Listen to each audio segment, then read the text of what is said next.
राम राम मित्रों, कैसे हैं आप सभी। मैं रेवा द्विवेदी अपने चैनल पर एक बार फिर से आप सबका स्वागत करती हूं। आज हम चर्चा करेंगे कि आखिर महिलाएं राजनीति के मुख्य धारा से जुड़ने से पहले दो बार सोचती क्यों हैं, वह राजनीति में आने से पहले कतराती क्यों हैं। कोई भी समाज हो, चाहे भारतीय समाज हो या विदेशी समाज हो, महिलाओं के खिलाफ सबसे बड़ा शस्त्र होता है उनका चरित्र हनन। जब लोग महिला को तर्क से नहीं हरा पाते तो वह उसके चरित्र पर प्रहार करते हैं। बहुत आसान होता है महिला के चरित्र पर उंगली उठाना। आज हम बात करेंगे स्मृति ईरानी के बारे में। स्मृति ईरानी को कौन नहीं जानता। कोई उन्हें तुलसी के रूप में जानता है तो कोई उन्हें अमेठी के सांसद के रूप में जानता है। संघर्ष और सफलता का बेमिसाल उदाहरण है स्मृति ईरानी। स्मृति ईरानी ने 2003 में पॉलिटिक्स ज्वाइन की। जब तक वह एक अभिनेत्री थी तब तक कोई विवाद नहीं था, सब उनका महिमा मंडन करते थे। वह बहुत अच्छी अदाकारा थी, बहुत अच्छी अभिनेत्री थी।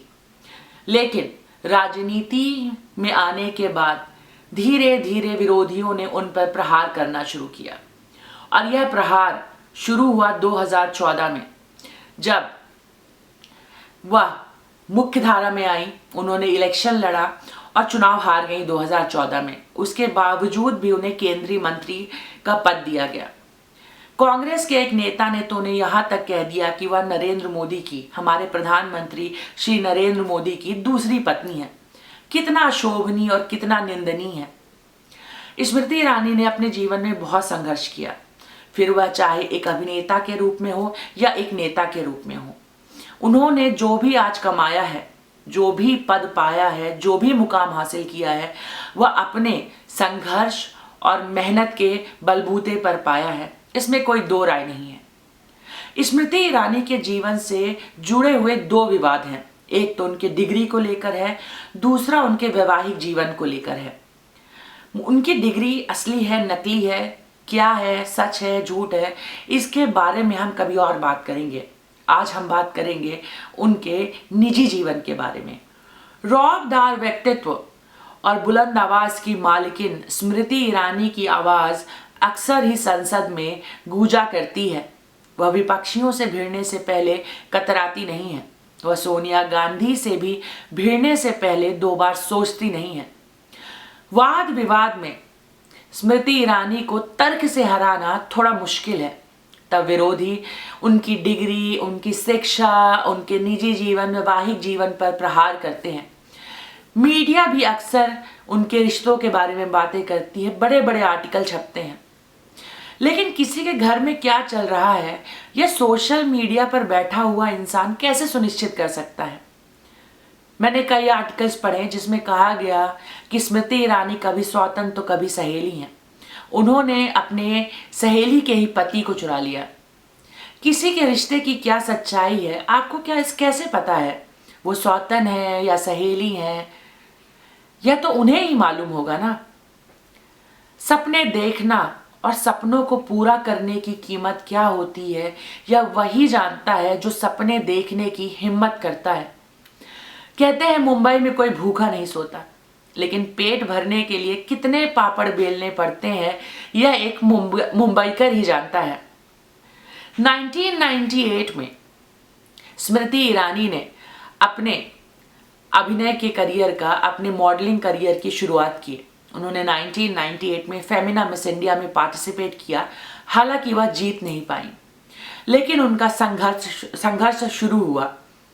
संघर्ष के दौरान उन्होंने एक रेस्टोरेंट में काम किया, एक वेट्रेस के रूप में। एक साधारण सी लड़की आती, टेबल साफ करती, कुर्सियों को वापस जमाती और चली जाती। उसी रेस्टोरेंट में एक अमीर महिला आया करती थी। वह अक्सर स्मृति मल्होत्रा को ऑब्जर्व किया करती थी।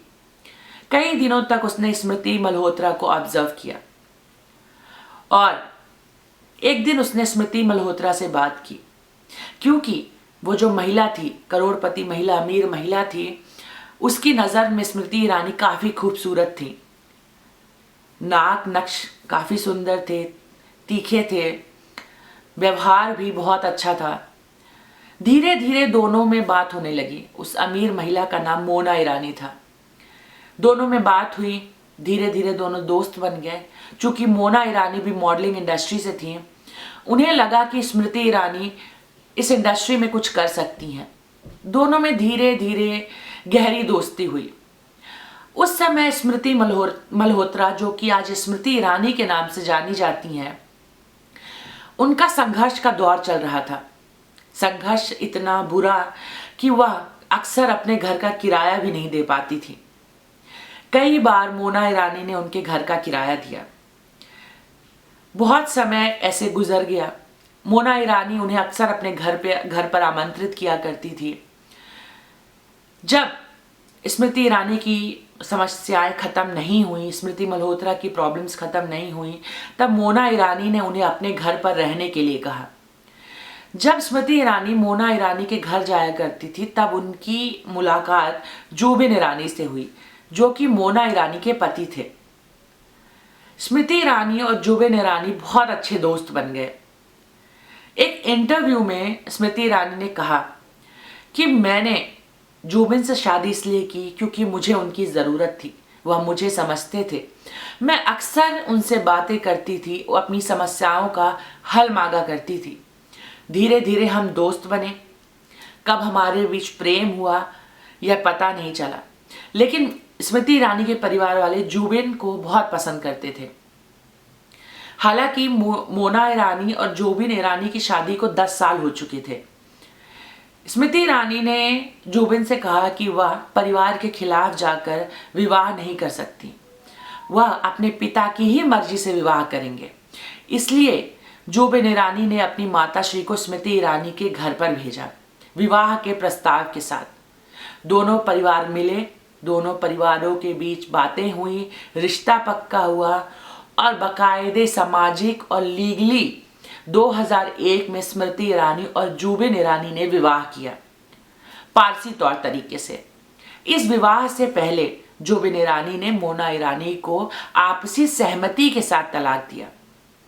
स्मृति ईरानी भले ही जुबिन ईरानी की दूसरी पत्नी हो, लेकिन स्मृति ईरानी ने जुबिन ईरानी के पहली पत्नी को सदैव ही सम्मान दिया। उनकी बेटी को भी अपनी बेटी बनाकर रखा। आज भी मोना ईरानी और जुबिन ईरानी की बिटिया स्मृति ईरानी के ही साथ रहती हैं। अक्सर स्मृति ईरानी मोना ईरानी के साथ अपनी तस्वीरें इंस्टाग्राम, सोशल मीडिया पर शेयर करती हैं। उन दोनों के बीच सब अच्छा चल रहा है। दोनों आज भी दोस्त हैं। स्मृति ईरानी और मोना ईरानी के बीच आज भी प्रेम है, बच्चों के बीच प्रेम है। लेकिन यह बात विरोधियों को खटकती है। उनसे किसी की खुशी बर्दाश्त नहीं हो रही है। उन्हें यह नहीं समझ में आ रहा है कि स्मृति ईरानी ने अपने विवाह के सफल 21 साल कैसे पूरे कर लिए।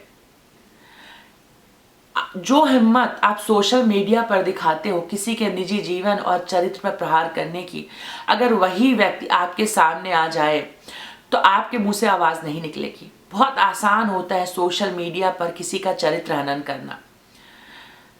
2014 में स्मृति ईरानी ने चुनाव लड़ा और वो हार गई, लेकिन फिर भी उन्हें केंद्रीय मंत्री का पद दिया गया। मुख्य धारा में स्मृति ईरानी 2004 में 2003 में आई।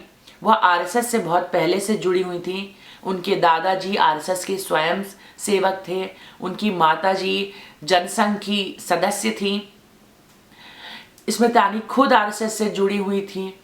2003 में उन्होंने भारतीय जनता पार्टी को ज्वाइन किया। चांदनी चौक से चुनाव लड़ा, कपिल सिब्बल के अगेंस्ट वो हार गई। 2014 में फिर वो हार गई, लेकिन 2019 में उन्होंने अमेठी से राहुल गांधी को हराया, जो कि कोई छोटी बात नहीं है। 4-5 दशक से अमेठी पर गांधी परिवार का राज था। एक साधारण सी महिला आती है और गांधी परिवार को पराजित करके अमेठी को जीत लेती है, अमेठी के लोगों के दिलों में जगह करती है। यह कोई छोटी उपलब्धि नहीं है, यह कोई आम बात नहीं है। स्मृति ईरानी को ज्ञान है, वह एक अच्छी महिला है, समझदार महिला है। अगर आपको उनसे लड़ना है तो आप तर्क से लड़ें। राजनीति विचारधारा की लड़ाई होती है। अगर आपको सामने वाले का विरोध करना है तो आप सिद्ध करिए कि आपकी विचारधारा सामने वाले की विचारधारा से बेहतर है। उसके निजी जीवन पर प्रहार करके आप अपनी विचारधारा को सही साबित नहीं कर सकते हैं।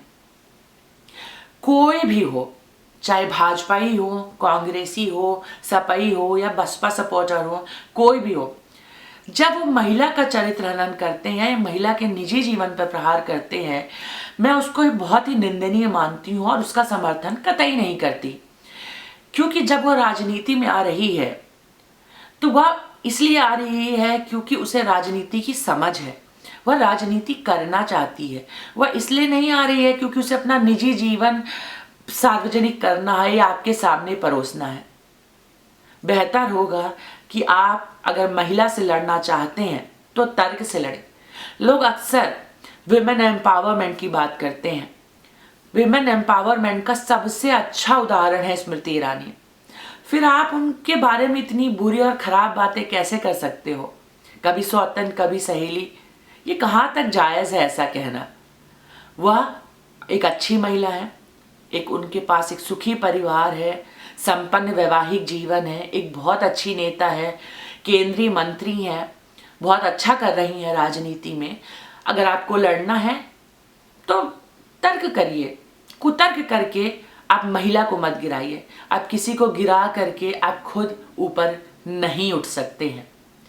अगर आप मेरी बातों के साथ सहमत हैं तो इस वीडियो को ज़्यादा से ज़्यादा शेयर करें, मेरे वीडियो को लाइक करें और मेरे चैनल को सब्सक्राइब करना ना भूलें।